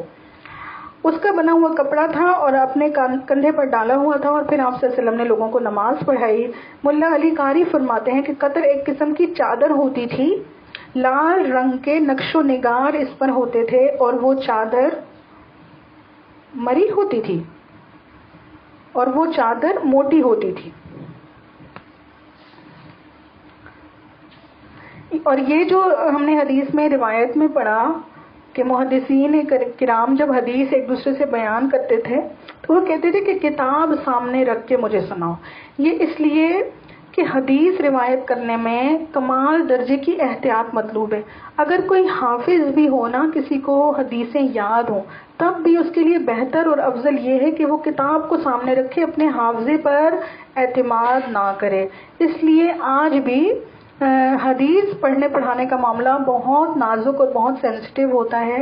جو بھی بڑے سے بڑے مشائخ بھی جب حدیث پڑھتے ہیں یا حدیث روایت کرتے ہیں تو اس میں اعراب کا، لفظوں کا، وضاحتوں کا بہت خیال رکھا جاتا ہے، کیونکہ نبی کریم صلی اللہ علیہ وسلم سے یہ مروی ہے نا چیزیں کہ جو کوئی نبی کریم صلی اللہ علیہ وسلم سے ایسی چیز منسوب کرے گا جو نبی کریم صلی اللہ علیہ وسلم سے نہ ہو تو اس کا انجام بہت برا ہوگا. اس لیے حدیث پڑھنے پڑھانے میں بہت زیادہ احتیاط کی جاتی ہے.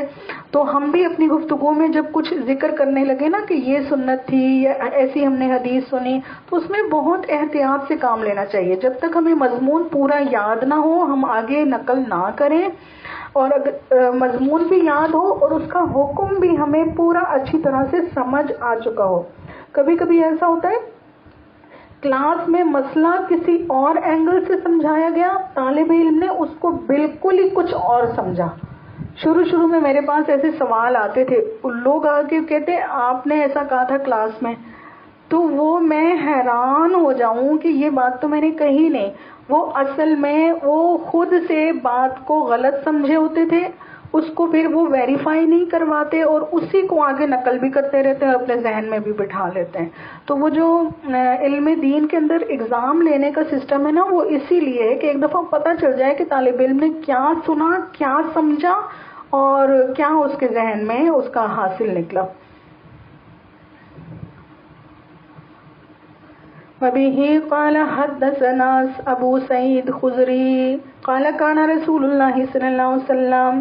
حضرت ابو سعید خضری فرماتے ہیں کہ نبی کریم صلی اللہ علیہ وسلم اذا استجد ثوبا، جب نیا کپڑا پہنتے، سماہ باسمہ، تو اس کا نام لیتے، امامتن او قمیصن، امامہ پہنے یا قمیص پہنے، او رداءن یا چادر پہنے، ثم یقول، پھر آپ فرماتے اللہم لک الحمد کما کسوتنیہ.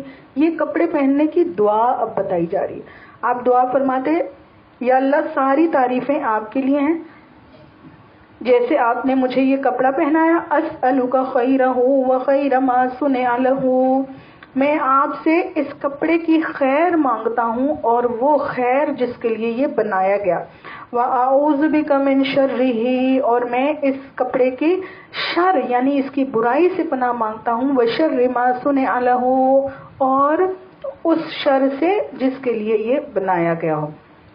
بہت جامع ترین دعا ہے اور الفاظ پہ اگر آپ غور کریں، کبھی کبھی ایسا ہوتا ہے نا انسان کوئی نئی چیز پہنتا ہے یا شوق سے کوئی چیز لے کے آتا ہے، لیکن اسی چیز کی وجہ سے وہ کسی نہ کسی فتنے میں پڑ جاتا ہے.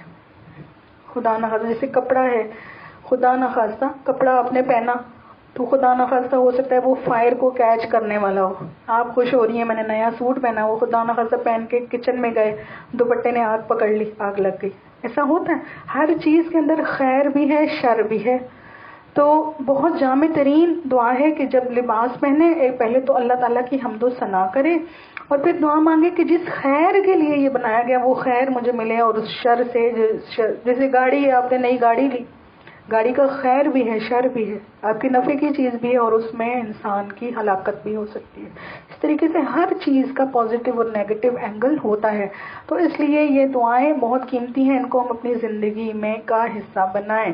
کپڑے پہننے کی دعا کون سنائے گا؟ کس کس کو آتی ہے؟ آتی ہے نا؟ نہیں آتی؟ کسی کو نہیں آتی؟ ابھی یاد کرتے ہیں. میں خود اکثر دعائیں بھول جاتی ہوں، لیکن الحمدللہ شکر ہے کہ کپڑے پہننے کی دعا مجھے یاد ہے. اور یہ جب بھی کوئی نیا سوٹ، وہ جب میں ان کی عمر کی تھی تو میرے نئے سوٹ بہت بنتے تھے، ہر دوسرے دن نیا سوٹ ہوتا تھا، تو یہ دعا شاید اس وجہ سے بھی یاد رہے گی. اچھا اب میں ذہن میں حاصل کروں گی میں کون سی دعا پڑھتی ہوں. 2-3 دعائیں منقول ہیں لباس پہننے کی. الحمدللہ الذی کسانی ھذا الثوب من غیر ورزقنیہ من غیر حول منی ولا قوہ. یاد ہے ایسے ہے نا؟ ہاں یہ تو سب کو یاد کراؤ. الحمدللہ الذی کسانی ھذا الثوب ورزقنیہ من غیر حول منی ولا قوہ. سب طرح کی تعریف اللہ کے لیے ہے جس نے مجھے یہ لباس پہنایا اور مجھے اس کا رزق عطا کیا. ورزقنی، اس کو میرا رزق بنایا بغیر میری کسی طاقت کے، بغیر میری کسی قوت کے. ٹھیک ہے، تو انسان جب یہ دعائیں پڑھتا رہتا ہے اپنی زندگی میں معمول بناتا ہے، ایک تو انسان کا دل دنیا میں اٹکتا نہیں ہے، انسان اللہ سے غافل نہیں ہوتا. بہت سارے اس کے ثمرات ہیں.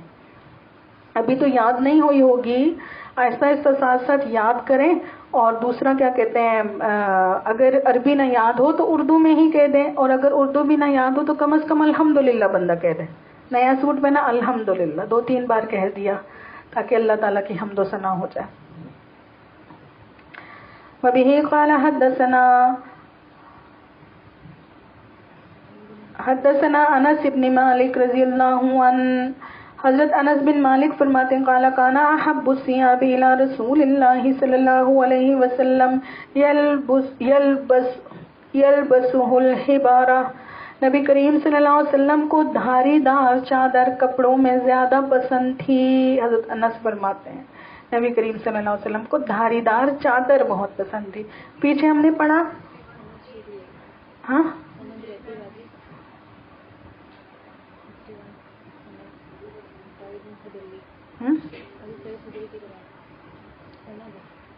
سند ہے، وہ حدیث نہیں ہے.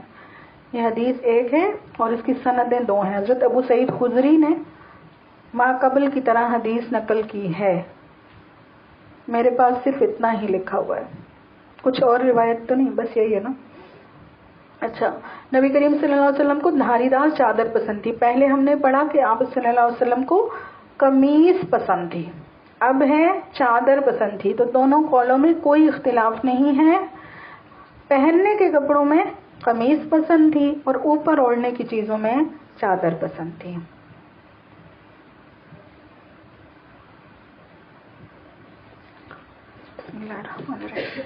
وبه قال حدثنا ابو جحیفہ عن ابیہ قال رأیت رسول اللہ صلی اللہ علیہ وسلم. ابو جحیفہ فرماتے ہیں میں نے رسول اللہ صلی اللہ علیہ وسلم کو دیکھا وعلیہ حلۃ حمراء، کہ آپ پر سرخ جوڑا تھا. کأنی انظر الی، ایسے جیسے کہ میں آج بھی دیکھ رہا ہوں. یہ دیکھنا کیا لفظ ہے زینب، میرے پاس مٹا ہوا ہے. انظر الی نہیں، عربی الی بریق ساقیہ، الی بریق ساقیہ.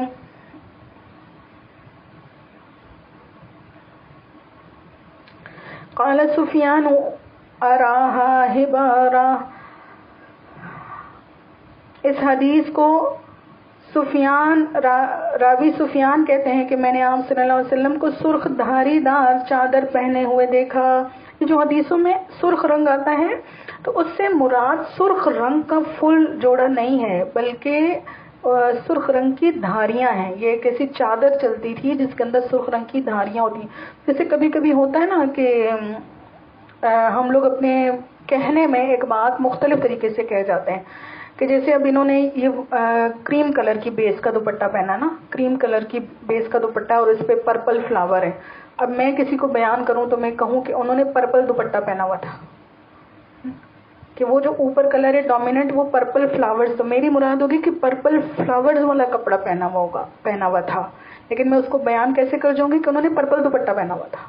ٹھیک ہے، لیکن بیس کیا ہے؟ بیس تو وائٹ ہے، پرپل اوپر فلاورز ہیں. اس طرح سے وہ جو چادر تھی اس کی بیس تو وائٹ یا کریم کلر کی ہوگی، لیکن اس میں دھاریاں جو ہیں وہ ریڈ کلر کی تھی، کیونکہ نبی کریم صلی اللہ علیہ وسلم نے خود مردوں کے لیے ریڈ کلر کو پسند نہیں فرمایا، اور فرمایا کہ لال رنگ شیطان کی زینت ہے. تو ایسا ممکن ہی نہیں ہے کہ نبی کریم صلی اللہ علیہ وسلم جس رنگ سے منع فرمائے وہ خود زیب تن فرمائے.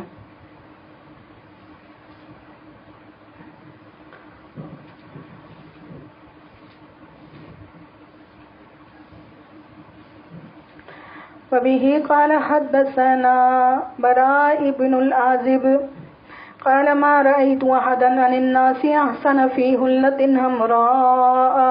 فرماتے میں نے کسی سرخ جوڑے والے کو نبی کریم صلی اللہ علیہ وسلم سے زیادہ حسین نہیں دیکھا. میرے رسول اللہ صلی اللہ علیہ وسلم ان كانت جمته لتضرب قریبا من منکبیہ، آپ کے پٹھے بال آپ کے مونڈوں کے قریب پہنچ رہے تھے. آپ نے سرخ دھاری دار جوڑا پہنا ہوا تھا. فرماتے میں نے آپ سے زیادہ کسی انسان کو حسین نہیں دیکھا کہ آپ کی زلفیں آپ کے کندھوں پہ گر رہی تھیں. سبحان اللہ سبحان اللہ. وبه قال حدثنا ابي رمسة قال رأيت النبي صلی اللہ علیہ وسلم. حضرت ابو رمسہ کہتے ہیں میں نے نبی کریم صلی اللہ علیہ وسلم کو دیکھا وعلیہ بردان اخضران، کہ ان پر 2 سبز چادریں آپ اوڑھے ہوئے تھے. وبه قال حدثنا قیلة بنت مخرمہ قالت رأيت النبي صلی اللہ علیہ وسلم. فرماتی ہے میں نے نبی کریم صلی اللہ علیہ وسلم کو دیکھا وعلیہ اسمال، اس حال میں دیکھا کہ آپ پر 2 پرانی چادریں تھیں. اسمال کانتا بزعفران، جو زعفرانی رنگ سے رنگی ہوئی تھیں. وقد نفذت، لیکن زعفران کا کوئی اثر ان پر نہیں رہا تھا. وفی الحدیث قصۃ طویلہ، اور یہ ایک لمبی حدیث کا ٹکڑا ہے. وبه قال حدثنا عبد الله بن عباس رضی اللہ عنہ قال قال رسول اللہ صلی اللہ علیہ وسلم علیکم بالبیاض. فرماتے نبی کریم صلی اللہ علیہ وسلم نے فرمایا تمہیں سفید کپڑا ہی پہننا چاہیے. من الثياب ليلبسها احياؤكم، تمہارے زندگی کی حالت میں بھی تمہیں سفید کپڑے پہننے چاہیے. وکفنوا فيها موتاكم، اور اپنے مردوں کو بھی سفید کپڑوں میں کفن دیا کرو. فإنها من خير ثيابكم، کہ یہ تمہارے لیے سب سے بہترین لباس ہے. مرنے والوں کے لیے بھی سفید کپڑا، مرد ہو یا عورت ہو. وہ جو کوئی کنواری اگر لڑکی مر جاتی ہے تو اس کے اوپر لوگ وہ لال رنگ کا دوپٹہ دیتے ہیں. لال، یہ اس حدیث کے خلاف کرتے ہیں کہ نہیں کرتے؟ خلاف ہوتا ہے نا، مخالفت ہو رہی ہوتی. تو اب دین کے علم کا آپ کو انشاءاللہ یہ فائدہ ہوگا نا، آپ کو پتہ لگے گا کہ کون سی چیزیں دین میں ہیں اور کون سی نہیں ہیں. تو ویسی کوئی اگر کوئی اس میں خوبی کی بات ہوتی تو کیا نبی علیہ السلام ہمیں اس کی تعلیم نہ دیتے؟ آپ نہ فرماتے کنواری لڑکی مر جائے تو اس پہ لال دوپٹہ ڈالا کرو. تو بعض لوگ تو گجرے شجرے بھی، مہندی بھی لگاتے ہیں لوگ مردے کو. یہ سب جہالت کی باتیں، سب جہالت کی باتیں. وبه قال حدثنا سمر ابن جندب. حضرت سمر بن جندب فرماتے قال قال رسول اللہ صلی اللہ علیہ وسلم البس البیاض. فرماتے نبی کریم صلی اللہ علیہ وسلم نے فرمایا سفید کپڑے پہنا کرو. فإنها أطهر وأطيب، کہ وہ زیادہ پاک ہیں اور پاکیزہ ہیں. وکفنوا فيها موتاكم، اور اپنے مردوں کو بھی انہی میں کفن دیا کرو. سفید کپڑا ویسے زیادہ مردوں کے لیے، عورتیں بھی پہن سکتی ہیں، جائز ہے، ان کے لیے بھی مستحب ہے. لیکن عورت کے لیے نا بالکل ہی سفید مردہ بن کے گھومنا، کلر لیس ہو کے، وہ اتنا محبوب نہیں ہے. عورت خاص طور پہ میرڈ عورت ہو تو اس کو رنگین کپڑوں کا انتخاب کرنا چاہیے. مرد جو ہیں وہ زیادہ سفید کپڑے استعمال کریں. وبه قال حدثنا عائشة رضی اللہ عنہا قالت خرج رسول اللہ صلی اللہ علیہ وسلم ذات غدات وعلیہ مرط من شعر اسود. حضرت عائشہ فرماتی نبی کریم صلی اللہ علیہ وسلم ایک مرتبہ صبح کو مکان سے باہر تشریف لے گئے تو آپ صلی اللہ علیہ وسلم نے سیاہ بالوں کی چادر اوڑھ رکھی تھی. کالی کملی والے سنے نا, کالی کملی والے, وہ یہاں سے ہے, کالی کملی آپ نے اوڑھی ہوئی تھی. بسم اللہ الرحمن الرحیم. فبه قال حدثنا مغيرة ابن شعبة عن أبيه أن النبي صلى الله عليه وسلم. حضرت مغیرہ بن شعبہ فرماتے ہیں نبی کریم صلی اللہ علیہ وسلم نے ایک بار, حضرت مغیرہ بن شعبہ اپنے والد سے روایت کرتے ہیں ان النبی صلی اللہ علیہ وسلم لبس جبہ, کہ نبی کریم صلی اللہ علیہ وسلم نے ایک مرتبہ رومی جبہ پہنا. رومیۃ ضیقۃ الکمین, جس کی آستینیں تنگ تھیں. سبحان اللہ سبحان اللہ, بہت خوبصورت لگتا ہے جبہ. ابھی بھی اگر آپ دیکھیں عرب میں وہ لوگ جو جبہ مرد پہنتے ہیں نا لانگ, تو اس کی آستینیں فٹڈ ہوتی ہیں, تنگ ہوتی ہیں, وہ بڑا کمال کا لگتا ہے, بہت ہی خوبصورت لگتا ہے. رومی جبہ آپ نے پہنا جس کی آستینیں تنگ تھیں. الحمدللہ یہ باب ہمارا مکمل ہوا. اب مجھے کوئی بتائے کہ میں جمعے اور ہفتے کو کیا پڑھاؤں.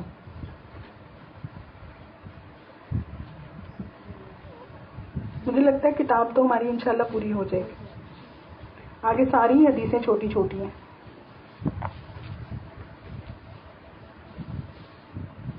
نہیں ہے, تفصیل ہے, بڑی حدیث ہے, تفصیل ہے, اور جب بات سے بات نکلتی ہے تو بات لمبی ہو ہی جاتی ہے نا. اس میں فقہ کے مسئلے آ جاتے ہیں, تشریح ہوتی ہے احادیث کی. صحیح, پھر انشاءاللہ یہی پڑھاؤں گی. ٹائمنگ تو وہی جمعے کے بیان والی ہی ہوگی نا. ہاں ہاں, کلاس یہ ہوگی, لیکن انشاءاللہ پھر میں کوشش کروں گی اگر میں جمعے کو پڑھاؤں گی تو بیچ میں کچھ اور بھی میں روایات یا واقعات سیرت سے بھی انشاءاللہ وہ بھی تھوڑا سا ساتھ میں. حقوق مصطفیٰ کتاب ہم نے لگائی ہوئی تھی نا, وہ ساتھ میں شامل کروں گی. ہفتے کا بتا دیں, ہفتے کو آنا ہے کہ چھٹی کرنی ہے؟ جی جیسے میری مرضی. تو میں سوچتی ہوں کہ چھٹی کر لیتے ہیں, ہفتہ اتوار 2 دن چھٹی کر لیتے ہیں. چھٹی کا بھی فائدہ ہوتا ہے, انسان اچھا ریفریش ہو جاتا ہے, اپنے کام شام دیکھ لیتا ہے اور ایک نیا جذبہ پیدا ہوتا ہے بندے کے اندر. ہاں, استاد صاحب تو بہت چھٹی کے قائل ہیں, کہتے ہیں چھٹی دیا کرو, آف دیا کرو, کہ وہ انسان کو نا ریفریش کرنے میں ہیلپ کرتا ہے. لگاتار انسان وہ برڈن لیتا رہے, پھر ایک وقت آتا ہے انسان بہت تھک جاتا ہے. ٹھیک ہے, پھر سیٹرڈے آف کر لیتے ہیں اور کل انشاءاللہ ہے کلاس آپ کی 3 بجے کی ٹائمنگ, وہی جو ہماری ٹائمنگ ہوتی ہے 3 سے 5.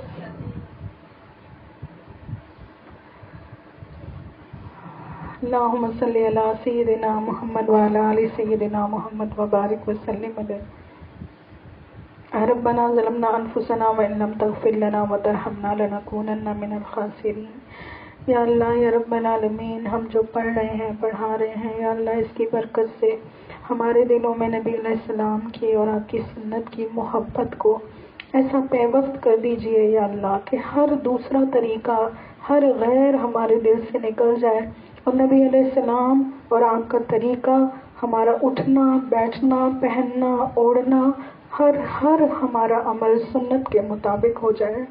یا اللہ ہماری اس کلاس کو مقبول و منظور فرما لیجئے. یا اللہ ہم آپ کے اور آپ کے نبی کے حقوق کبھی بھی ادا نہیں کر سکتے, ہم پڑھنے پڑھانے کے حقوق کبھی بھی ادا نہیں کر سکتے. ہمیں احساس ہے کہ ہم نے اب تک کی طویل زندگی ضائع کر دی. اتنی طویل زندگی ہم نے نہ آپ کو سنا, نہ آپ کے حبیب کی باتیں سنی, نہ کچھ دین سیکھا, نہ کچھ پڑھا نہ پڑھایا. تو ہم اپنی آگے اولادوں کو کیا دیں گے جب ہم خود ہی نہیں کچھ جانتے. یا اللہ آپ کا احسان ہے, آپ نے ابھی ہمیں موقع دے دیا, آپ نے ہماری آنکھیں کھول دی, ہمیں علم حدیث کی کلاس میں بٹھا دیا. یا اللہ اس دولت پر ہمیں دوام عطا فرمائیے, استقامت عطا فرمائیے. یا اللہ اس سلسلے میں ترقی اور برکتیں عطا فرمائیے. یا اللہ ہماری کلاسز میں, ہمارے کاموں میں برکت عطا فرمائیے. ہماری اس محنت کو زیادہ سے زیادہ لوگوں تک پہنچائیے. یا اللہ اخلاص کے ساتھ ہمیں مقبول دین کی محنت کرنا نصیب فرمائیے. اخلاص کے ساتھ یا اللہ دین کی مقبول محنت کرنا نصیب فرمائیے. آمین یا رب العالمین. اور اس محنت کو ہماری آخرت میں نجات کا ذریعہ بنائیے. نبی کریم صلی اللہ علیہ وسلم کی خوشنودی کا ذریعہ بنائیے. آپ کی ناراضگی کو دور کرنے کا ذریعہ بنائیے. آپ کے دل کو ہمارے ذریعے سے راحت پہنچائیے. یا اللہ آپ صلی اللہ علیہ وسلم کے سینے کو، آپ کے قلب اطہر کو ہمارے ذریعے سے راحت پہنچائیے. ہم سے کوئی ایسا کام لے لیجیے، کوئی ایسا کام لے لیجیے. نبی کریم صلی اللہ علیہ وسلم کو جو اپنی امت کی فکر تھی، جو اپنے دین کی فکر تھی، یا اللہ ہم سے کوئی ایسا کام لے لیجیے کہ جس سے نبی کریم صلی اللہ علیہ وسلم کے قلب اطہر کو راحت پہنچے. آمین یا رب العالمین. صلی اللہ تعالی علی محمد وعلی آلہ واصحابہ اجمعین برحمتک یا ارحم الراحمین.